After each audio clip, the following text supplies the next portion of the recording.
As some of you may know, I like shooting pictures on both analog and digital cameras, but I'm just a sucker for the film look. There are so many videos out there on how you can make it look like your digital photographs were shot on film, and Fujifilm has played a big role in this as well, with their film presets that you can use in the camera. But we can take it one step further, and that's by using manual lenses. That being said, here is a great example. This is a Pergear 25mm 1.7, and it is a manual focus lens.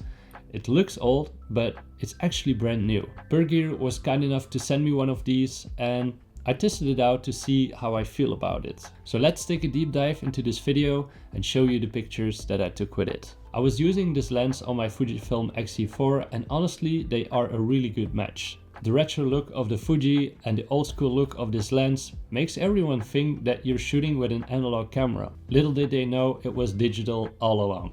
I was booked as a videographer on a job to shoot for a supplement brand, and I took the liberty to take my camera with this lens with me to shoot some behind the scenes pictures. This took place in a really nice studio. We were fortunate to have some beautiful lighting, so you can see for yourself how it looked.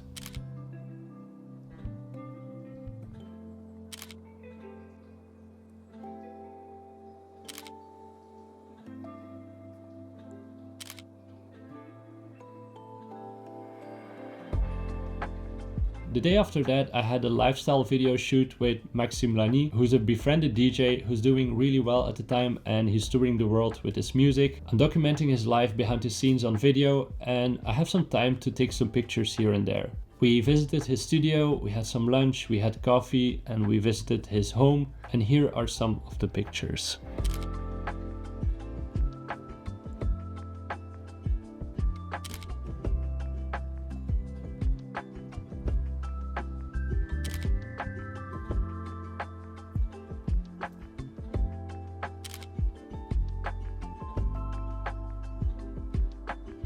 What I noticed with this lens is that you have to take more time before you take your picture. I'm a bit spoiled with autofocus lenses, and one lens that comes close to this is the 27mm that I have by Fujifilm.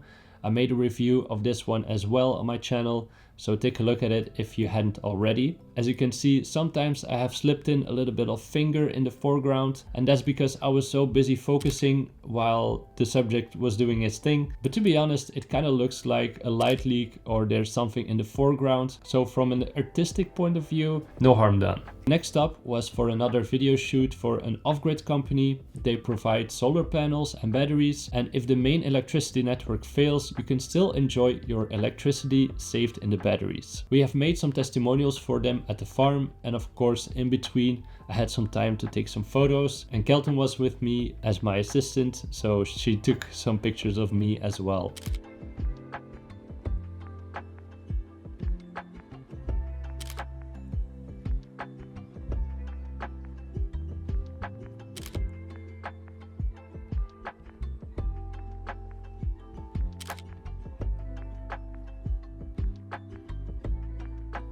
And lastly, I have some pictures of my puppy, Tony, which is always the first subject that I use whenever I receive a new lens. I took the camera to the dog park with her, which was a good exercise to see how the lens performs whenever the subject is moving faster.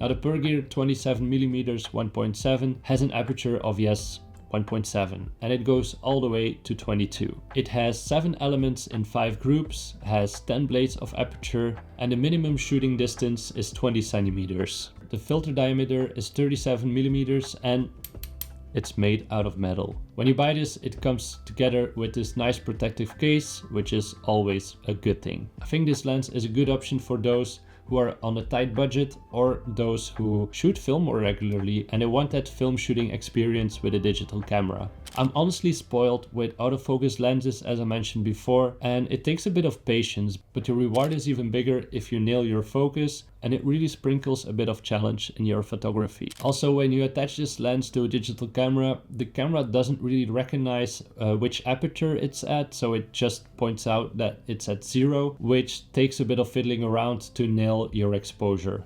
So that's it for this video. I hope you enjoyed. I hope you learned something about this lens here. And if you enjoyed, then please hit the like button. It really helps me out.